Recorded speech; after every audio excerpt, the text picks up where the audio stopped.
देखिए फ्रेंड्स, अपन अब डिस्कस करते हैं कि किसी भी एग्जामिनेशन हॉल के अंदर किस तरह से अपन आंसर को लिखें, means how to write answer.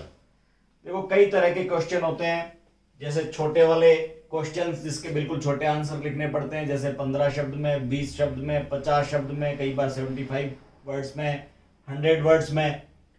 इस तरह का क्वेश्चन का आंसर लिखने के लिए आपको क्या बातें ध्यान में रखनी है। इसके लिए आपको जैसे कोई भी कुछ टॉपिक मिला तो उसके सराउंडिंग में आप जितनी ब्रेन स्टॉर्मिंग कर सकते हैं।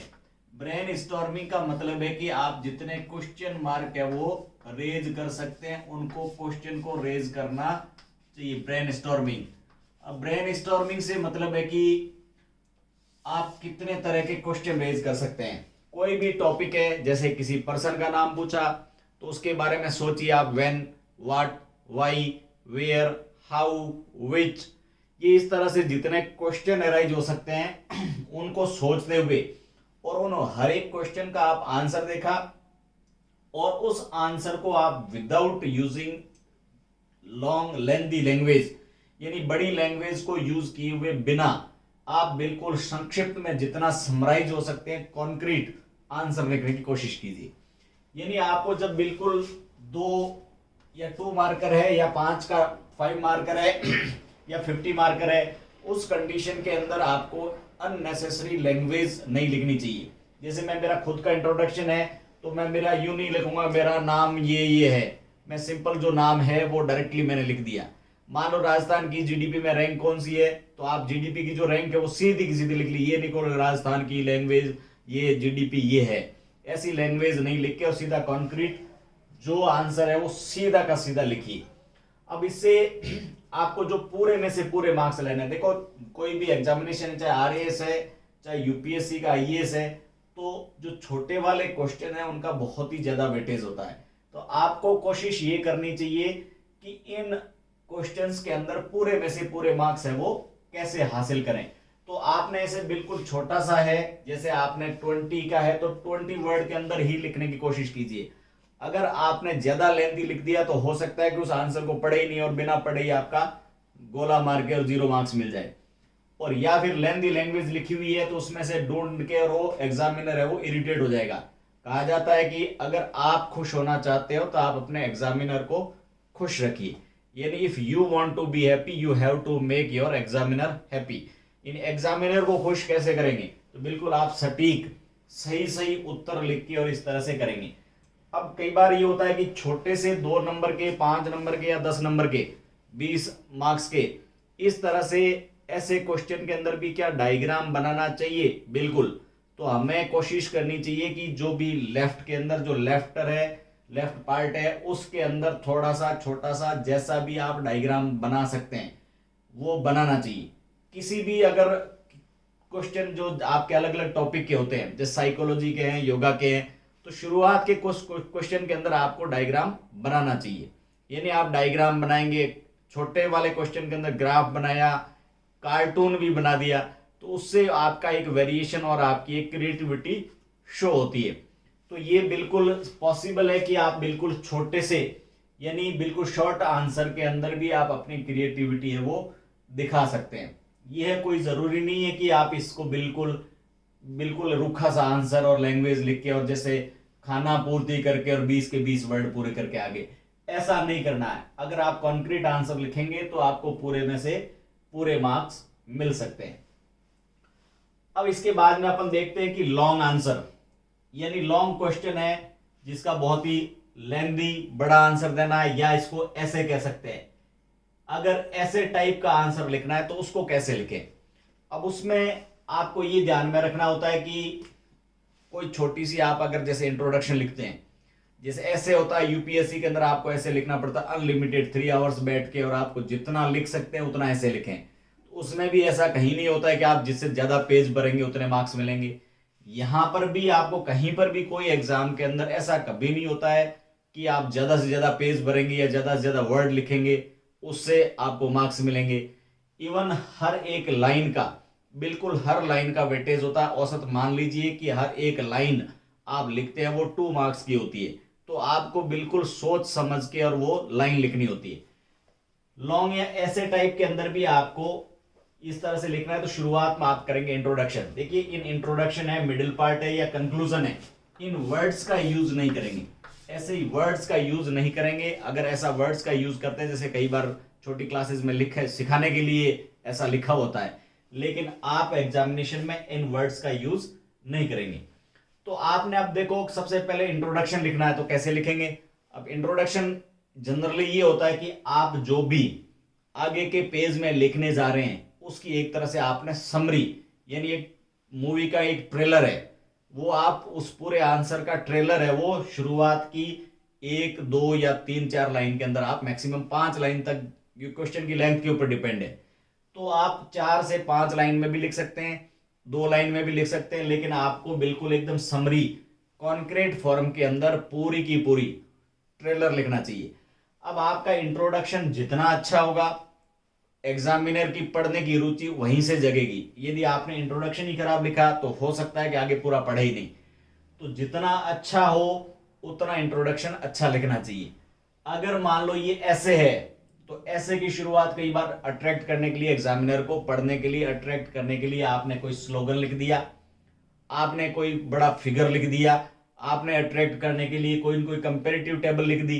तो इस तरह से आप एग्जामिनर को या किसी भी कोई भी अगर पाठक है तो उसको पढ़ने के लिए अट्रैक्ट करने के लिए कुछ भी लिख सकते हैं, वो रिलेवेंट होना चाहिए। अब इंट्रोडक्शन लिखने के बाद में सेकंड पार्ट आता है, वो है मिडिल पार्ट।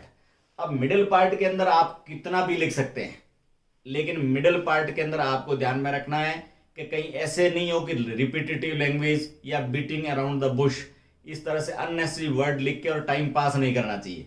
अब आप मिडिल पार्ट में जो भी लिखोगे तो कम से कम उस इंट्रोडक्शन से कोरिलेटेड होना चाहिए, यानी कहीं न कहीं इससे आपकी कंटिन्यूटी है वो शो होनी चाहिए। ऐसा नहीं हो सकता कि आपका इंट्रोडक्शन से बिल्कुल इसका कनेक्शन ही टूट जाए। अब आप इंट्रोडक्शन से कुछ वर्ड्स को उठाते हुए हेडिंग डालिए, सब हेडिंग डालिए, उसके अंदर आपसे बिल्कुल आप अंडरलाइन कर सकते हैं, और फिर उसको एलैबोरेटली एक्सप्रेशन करने के लिए जो भी आपको हेडिंग सब हेडिंग मिले तो उसकी ब्रेनस्टॉर्मिंग कीजिए। यानी हर जो सब हेडिंग है उसके चारों तरफ आप when, what, why, where, how या प्रोस कॉन्स किस तरह से कर सकते हैं वो सोचिए। इस तरह से सोचने के बाद में हर एक टॉपिक की एक टाइम स्केल होती है, यानी उस टॉपिक का डेवलपमेंट हुआ है कहीं ना कहीं। जैसे हमारे इंडिया की एग्रीकल्चर है तो पास्ट में एग्रीकल्चर कैसी थी, प्रेजेंट में एग्रीकल्चर कैसी है, फ्यूचर एग्रीकल्चर का क्या होगा, इस तरह से टाइम लाइन में आप डिस्क्राइब कर सकते हैं। फिर वर्ल्ड लेवल पे वो चीज, उसके इंटरनेशनल लॉज कैसे हैं, नेशनल लॉज कैसे हैं, स्टेट में लॉज कैसे हैं, आपके सराउंडिंग में सिचुएशन कैसी है, यानी आप एक ज्योग्राफिकल हायरार्की लिखते हुए चल सकते हैं। फिर इस तरह से लिखते हुए जो भी मिडिल पार्ट के अंदर आपको मिले उसको कंपेरेटिवली मौका मिले तो आप कहीं ना कहीं ग्राफ लगाइए, कहीं ना कहीं डायग्राम बनाइए, कहीं ना कहीं पाई चार्ट बनाइए, फ्लो चार्ट बनाइए, कहीं ना कहीं आप हो सके तो इस तरह से आप पंक्चुएशन मार्क को शो कराइए, यानी किस तरह से आप एकदम कॉन्क्रीट इंफॉर्मेशन है वो मिडिल पार्ट के अंदर लिख सकते हैं। मिडिल पार्ट बहुत लंबा लिखना होता है, इसका मतलब ये नहीं होता है कि आप टाइम पास के लिए वर्ड्स डालते रहें और उसको खाना पूर्ति करें। मिडिल पार्ट भी अच्छा लिखना चाहिए। अब उसके बाद में लास्ट पार्ट आता है कंक्लूजन का। अब कंक्लूजन लिखने के लिए आपको कुछ न कुछ आप अपनी तरफ से, यानी ये कंक्लूजन कहीं भी आपको किसी भी बुक के अंदर नहीं मिलेगा। ऐसा नहीं कि आपने जो बुक के अंदर पढ़ा हुआ कंक्लूजन, हो सकता है प्रैक्टिस के दौरान सोच सकते हैं। तो कंक्लूजन लिखने के लिए आपको जो भी टॉपिक है उसका हमेशा फ्यूचर एस्पेक्ट्स, यानी अगर कोई चैलेंज है तो उस चैलेंज को किस तरह से अपन रिजॉल्व कर सकते हैं, चैलेंज को किस तरह से फेस कर सकते हैं, उसको सोचते हुए कि भी ये अगर सिचुएशन होती है तो इसका फ्यूचर ये होगा, और इस तरह से ये प्रॉब्लम है तो ये प्रॉब्लम सॉल्व हो सकती है, यानी इसमें खुद का अपना व्यूज डालते हुए आप कंक्लूजन लिखते हैं। इस कंक्लूजन को आप जितना अच्छा सम अप करके और फाइनल इसको अगर बिल्कुल वाइंड अप करेंगे तो कंक्लूजन को पढ़ के और बाद में आप अगर एग्जाम मान लो जैसे क्वेश्चन पूरा हो गया तो उसमें लाइन भी खींच सकते हैं कि मैंने मेरी तरफ से जो लिखना था वो पूरी तरह से लिख दिया और मैं सेटिस्फाई हूं। तो ये कंक्लूजन अच्छा और आपका अच्छा वाइंड अप देखते हुए अच्छे मार्क्स मिलेंगे, यानी आपका कंक्लूजन भी अच्छा होना चाहिए। अब इसके बाद में एक बात आती है कि कहीं पर अपन बहुत सारी तैयारी करते हैं लेकिन कई बार ऐसे अननोन टॉपिक आ जाते हैं जो आपने कभी भी तैयार ही नहीं किए। यानी ऐसी कंडीशन में आपको घबराना नहीं है। यानी ये कोई जरूरी नहीं है कि इन कंपटीशन के अंदर आपने जो पढ़ा है वही आए।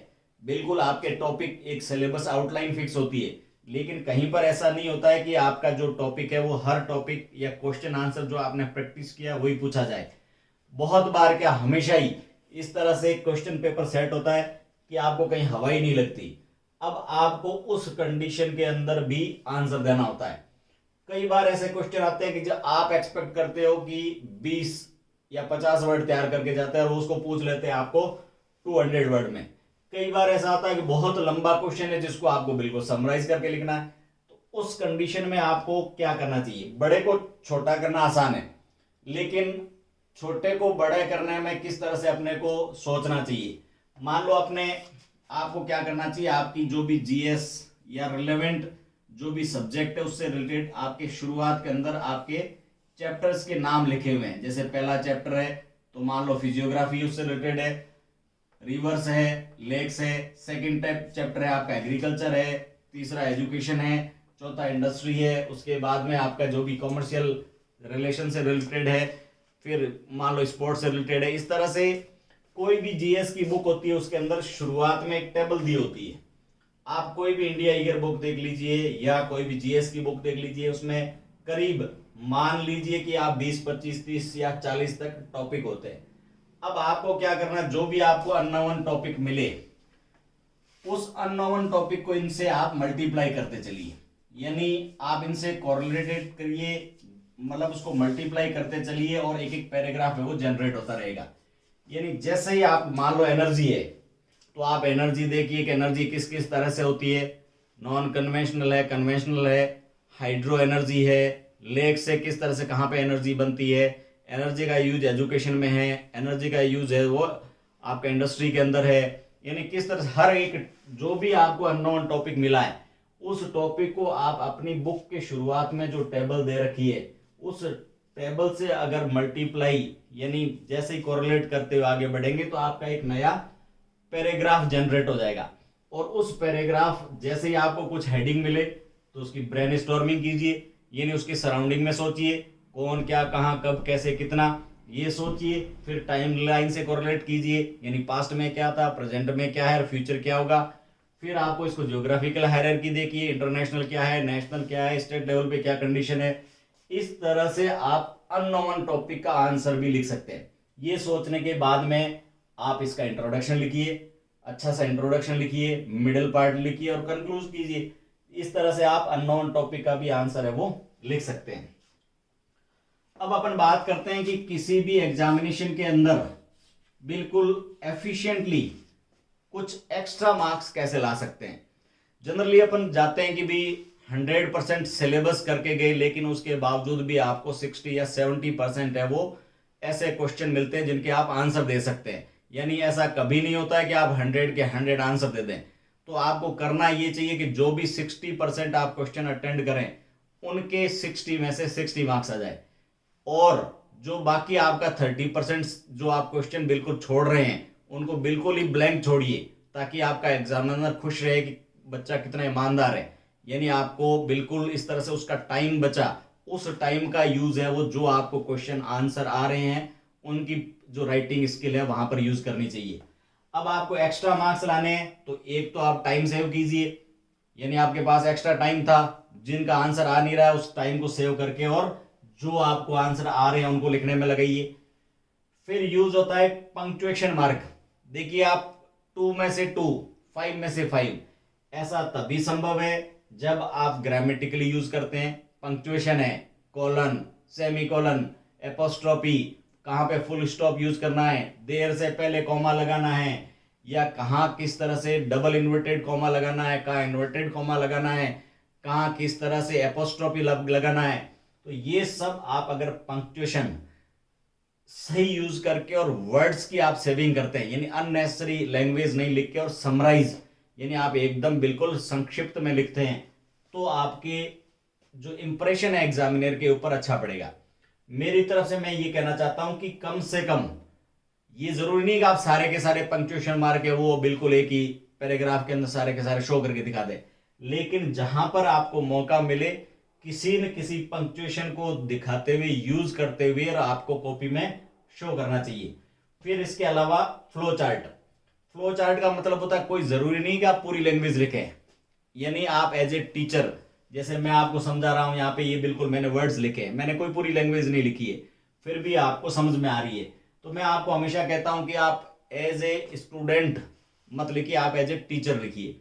यानी जिस तरह से टीचर है वो की वर्ड्स लिख के और फ्लो तीर खींच के और लिख दिया, तो आपका वो फ्लो चार्ट हो गया। देखो मैंने आपको पहले बताया, मैंने ऐसे खूब सारे आंसर देखे जिसमें फुल मार्क्स मिलते हैं, तो फुल मार्क्स समथिंग आप एक्स्ट्रा करते हैं, कुछ आप क्रिएटिव करते हैं, तो उसमें आप फ्लो चार्ट ही कर सकते हैं, फ्लो चार्ट बना सकते हैं। फ्लो चार्ट के अलावा आप ग्राफ बना सकते हैं, पाई डायग्राम बना सकते हैं, यानी गोला बना के और आपने किसी की शेयरिंग, परसेंटेज शेयरिंग दिखा दी आपने। जैसे आप हाइपोथेटिकल डायग्राम तो हर चीज का, जो चाहे हिस्ट्री में भी बना सकते हैं, लेकिन किसी न किसी चीज का डायग्राम तो जरूर बनता है। अगर डायग्राम नहीं है तो कार्टून बनाइए, कार्टून ही नहीं है तो कहीं न कहीं ऐसी चीज बनाइए जिसमें पेन की डबलिंग यूज हो, ऐसा करें। देखिए कई बार अब आप सोचते हैं कि कॉपी स्कैन होती है, इसमें अगर कलर्ड पेन वगैरह यूज करते हैं तो उसको कोई सिग्निफिकेंस नहीं है, तो उस कंडीशन के अंदर आप ब्लू ब्लैक पेन को डबल यूज करके और इस तरह से समथिंग वेरिएशन ला सकते हैं। फिर एक चीज आती है कि अपन पैराग्राफिंग कैसे करें। बिल्कुल पैराग्राफिंग करते समय आपका बिल्कुल ब्यूटीफुल एक्सप्रेशन तो होना ही चाहिए, यानी कहीं से थोड़ा सा छोड़ के एक लाइन लिखी, फिर यहां से शुरू की, फिर इस तरह से बराबर पार्ट में ये लिखते हुए ऐसे बढ़े, यानी पैराग्राफ अच्छा होना चाहिए। अब ये पैराग्राफ की लेंथ आप कितनी रखें, तो जनरली कहते हैं कि पैराग्राफ 7-8 लाइन का हो सकता है, 4-5 लाइन का हो सकता है। पैराग्राफ ऐसा कोई जरूरी नहीं है, आपके पास में वर्ड लिमिट है, और पैराग्राफ है वो 1 लाइन का भी हो सकता है, इवन आधी लाइन का भी हो सकता है। पैराग्राफ का मीनिंग ये होता है कि एक ऐसा सेगमेंट जिसके अंदर इंफॉर्मेशन का पूरा बंच हो, तो कोई जरूरी नहीं है आप समराइज करके और बिल्कुल आधी लाइन के अंदर भी पैराग्राफ है वो लिख सकते हैं। इस तरह से आप किसी न किसी तरीके से छोटे वाले क्वेश्चन का आंसर दे सकते हैं, बड़े और बड़े से बड़े भी ऐसे का आंसर दे सकते हैं। एक्स्ट्रा मार्क्स कुछ क्रिएटिविटी यानी आपकी ऐसे इंप्रेस करने के लिए कर सकते हैं, अननोन क्वेश्चन का आंसर दे सकते हैं। All the best.